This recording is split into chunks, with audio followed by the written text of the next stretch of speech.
Welcome back to the final part of our remote job deep dive. First, a quick check. If you haven't seen part 1 yet, where I broke down how to use Slack communities and startup boards to bypass thousands of applicants, pause this video right now. Go watch that first, because everything in this video builds on that foundation. I'll wait. Now let's pick up where we left off. Y Combinator's job board is a gold mine. Y Combinator is arguably the world's most prestigious startup accelerator. Their job board is exclusively for companies that have gone through their program.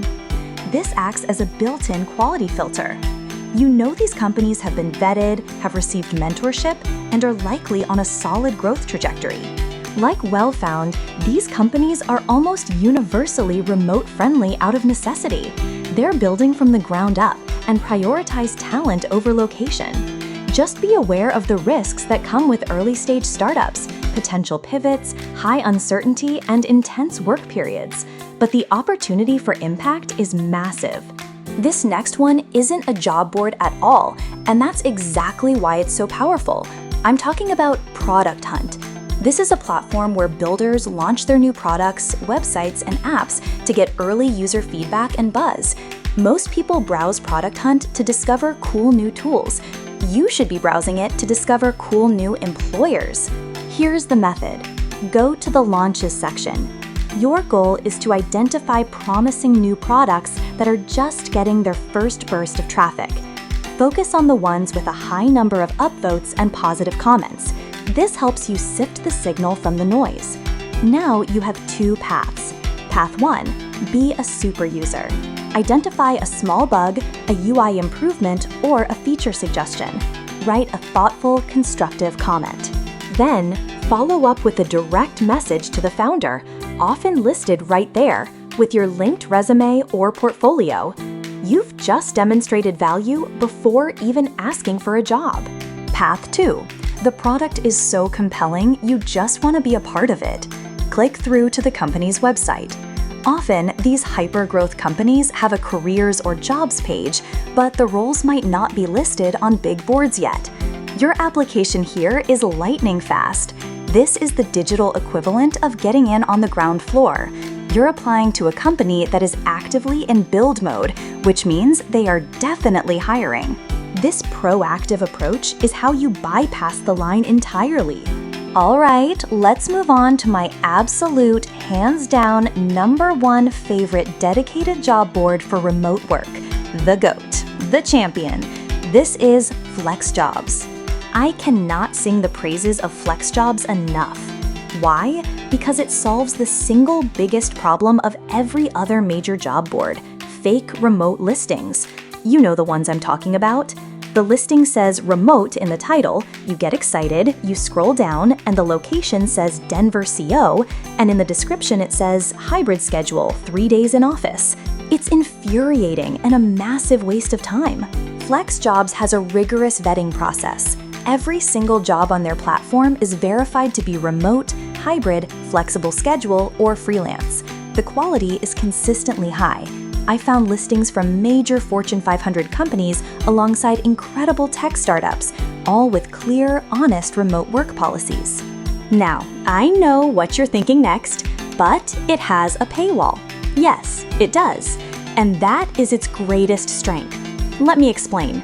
That nominal fee, I think I paid like $15 for a 1-month subscription, acts as the most effective filter in the world.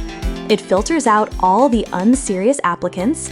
It filters out the people who are just mass applying to everything without reading the descriptions.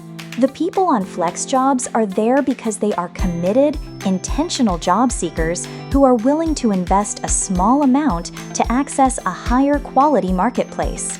That paywall changed my entire psychology around applying. It lit a fire under me. I wasn't just casually sending out a few apps a day. I had a mission. I had a 2-week period where I was going to dominate and get my money's worth. I treated it like a sprint. I dedicated time, crafted personalized applications for each role, and tracked my progress meticulously. The ROI was undeniable. The interview rate I got from FlexJobs applications was significantly higher than from any free platform. Beyond flex jobs, there are other reputable, remote-specific boards that are worth a look. Sites like We Work Remotely and Remote OK have been pillars of the remote community for years. While they can be more competitive than the hidden gems I've mentioned, they are still miles better than the generalist boards because their focus is pure. The listings are, by definition, for remote work. Now, let's talk about a more passive but incredibly effective strategy, letting the jobs come to you. This is where newsletters come in. My personal favorite in this space is a Substack publication called No Commute. It's a brilliantly simple concept, a curated list of new remote jobs delivered straight to your inbox on a regular schedule. For someone like me who is already glued to their email, this was a game changer. It removed the need to actively scour boards. It became part of my morning routine. Coffee, email, apply to a few interesting roles from the newsletter. It's low effort, high reward. Finally, we have to talk about the wild west of online communities, Facebook groups, and Reddit. Now, I can already see some of you rolling your eyes, but hear me out. When used strategically, these platforms can yield surprising results. The key, again, is niche. Search for Facebook groups related to your profession.